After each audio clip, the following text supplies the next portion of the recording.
paid off over $55,000 in credit card debt and personal loans in less than 7 months. I went from a low credit score of 643 to as high as 812, which is like the top 1% of credit profiles in the US. I went from struggling to save less than $500 per month to as high as $9,800 per month in savings. And I went from this close to declaring bankruptcy to having over $220,000 in personal credit card limits, plus my business lines of credit. Hey, when it comes to money, and comes to personal finance, I'm undisputed. Today, I'm going to be sharing with you the specific steps and strategies that I used that took me from struggling to save less than $500 to going as high as $9,800 per month, and how you too can apply the same step-by-step framework in your finances and see a turbocharge in your savings capability. Quick backstory of how I was able to get here. I used to be very bad with my money management, like I said earlier, and something changed, and I had to make a difference in my finances because I had to step up and avoid it. And not to be honest, like there's a couple of caveats, right? I was making six figures at age 28. My wife, at the time, was making six figures. No, my wife right now, but like we were both more than six-figure earners, so I was able to figure out how to start cutting our costs in order to optimize my finances. And if you want to learn more about how I actually did this in more details, you can join I'm looking at my notes, you can join my coaching program. It's 25 spots open. It's free for high income earners as individuals and also as couples. And so people ask me every time, Paul, what did you do? How did you change your game? How did you do it? First of all, I give God the glory. I give God the honor. It's not by my power, not by my might. I'm a Christian. I have to always acknowledge the power of Jesus and his help throughout the process. And, like I said, I was very bad with money. We used to struggle. I was a bad money manager. My wife was not very good. So when two bad money managers marry and love to spend money, what happens? Things go down. And so what began to change was my initial mindset. I was like, this has to change. So I didn't just start from $500 and went to $9,800 the next month. It took a minute. It took a little bit of series of steps. But number one was my mindset. I knew how to do better. I was making good money, but I wasn't being a very good steward of my finances. And so that initially began the process. And number two is I had a solid understanding of my budget. I knew it back and front, left and right. You could woke me up, I knew my spending, and I knew that, okay, this is how much I bring in a month. This is my spending power. This is my earning power. And because we are two people working together, I knew how to balance those things. And number three, which is very important now, which is the next thing I did, is I knew how to say no to things. I had to say no to a lot of things, to a lot of trips, to a lot of experiences, to a lot of purchases, all because I had to focus on my singular why, which was to become debt free. And to become debt free, I had to save my money so I could start paying off my credit cards as soon as possible. If you want, again, like I said, you want to learn more about this again, tap the link below. My coaching program shares everything. I go into details. I work with couples, I work with individuals in your finances to share with you how you can implement the same system in your finances. Throughout my process of trying to become debt free, I was able to mine out a 4-step system that helped me to become debt free. And that's what I used to literally become debt free and charge my savings. Number one thing that I did was I determined how much I wanted to pay off. A lot of people, when they try to pay off debts or when they try to save money, they don't know how much they want to save. For me, my goal was I needed to save $6,000 per month in order to achieve my goals. For me to save $6,000 per month, I had to do a lot of things. And number two is my timeline. I had to be clear on my timeline. I said to myself, I can save 45 to 50K in 9 months if I save 6K per month consistently over a time frame. Number three, once I knew my timeline, I decided to start paying myself first. So my budgeting, my spending was more tied towards how much I would save versus saving what is left. So I would initially start with saving first and then spending what is left. And number four is about consistency. Consistency. And so when you think about it, my goal was not to save $9,000 per month. I was just targeting 6K.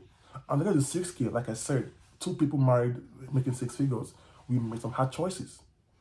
Number one was we had to live on one income. And so At that point in time, I said, okay, no, I told my wife, like, okay, let's live on your income and let's use my money to pay off my debts. Again, like I said again, it's about taking the hard choices. We are both making good money. Because I said, oh, well, let's just keep our lifestyle and just manage. But I was so hungry.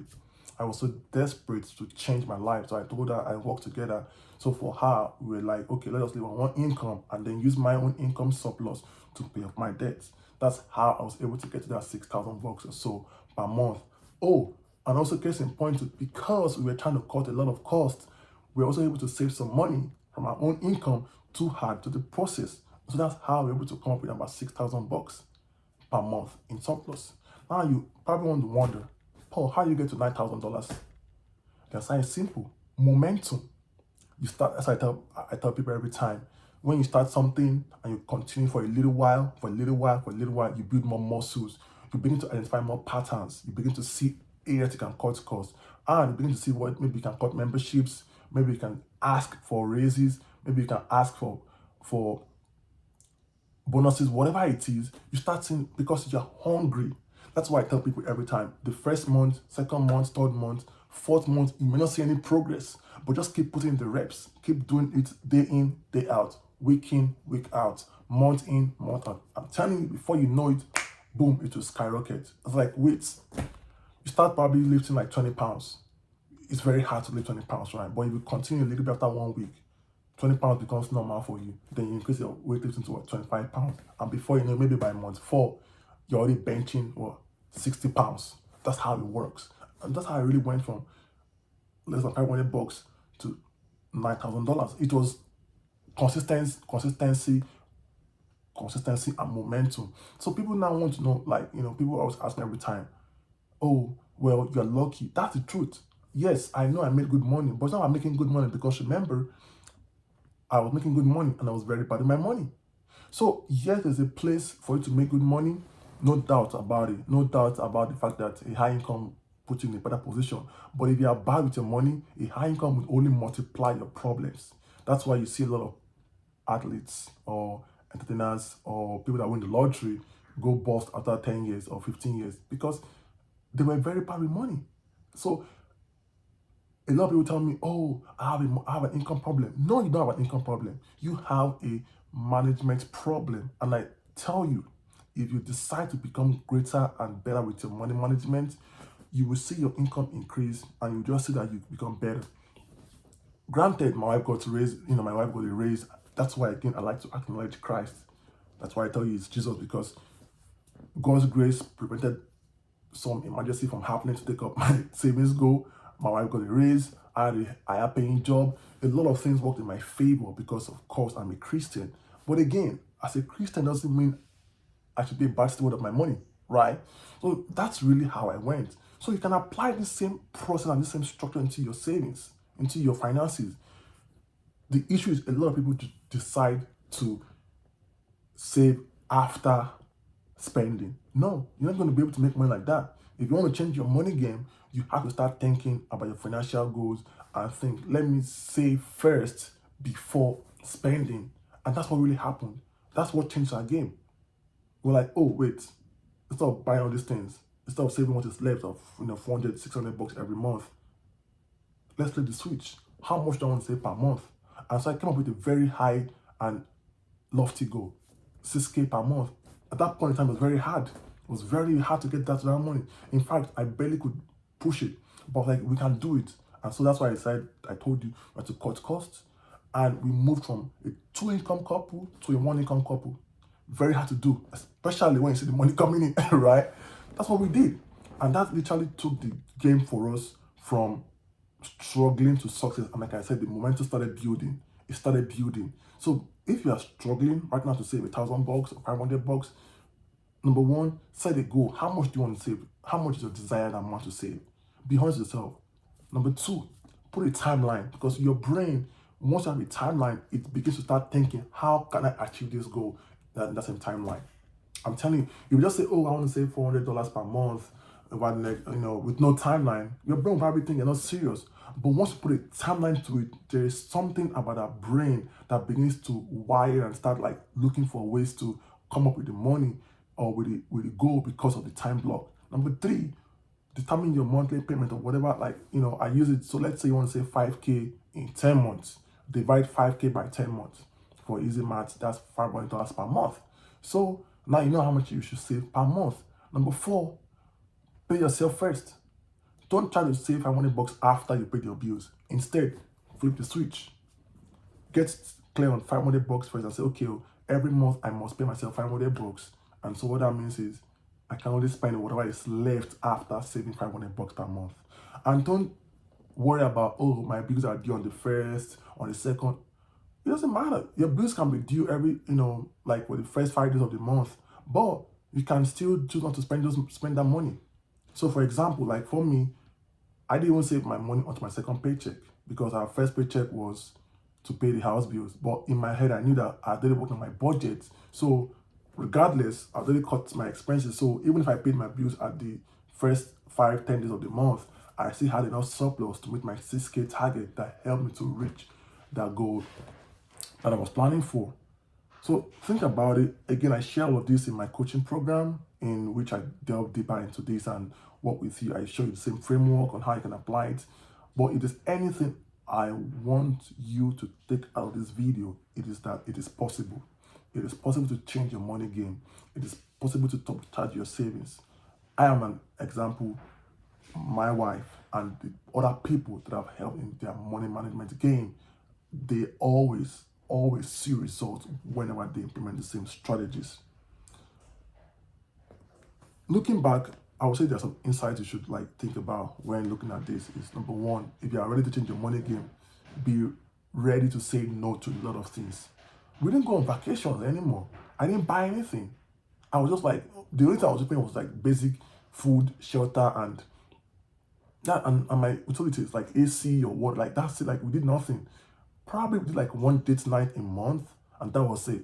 So saying no to a lot of things. Number 2, when you have more income increases or you have extra money coming in, do not say yes to the desire to upgrade your lifestyle. Say, oh well, I'm already saving my goal. I'm saving $5,000 per month, but this month I happened to get a raise that brought me to 6K extra. I mean 1K extra to 6K surplus. Hey, why spend the extra 1K? Just have it to your savings, because again, momentum. You want to be able to build that momentum to get to the next step. You want to be able to build that muscle of saving so that when the time comes, you're able to achieve your goal faster than you planned. That's why you see I'm able to achieve my goals much faster than I planned, because once I get extra money, I throw it to my goal, either savings or paying off debt. And before you know it, if I plan to pay off something in 10 months or save in 10 months, sometimes I finish up in 7 or 8 months because my mind is so laser focused on it. And number 3 is have to be consistent. I cannot stress this enough. Things will happen. You might have some expenses come up, or maybe things will happen that you don't plan for, but don't give up. Be consistent. Again, like the gym analogy, it takes a while for you to be able to build that muscle to bench press. But once you start building that muscle and you're consistent, you see that you're able to lift more weights and you're able to be stronger. If you liked what I shared, share with anybody else that you think might need help. If you're looking to improve this and implement the same systems in your finances, I'm going to drop the link in the comment section for you to apply to the program. I only have 25 spots available because it's very high touch, very high intensive, and I prefer high quality. Until next time, bye for now. I remain your humble host, Paul Alabi, the king of personal finance.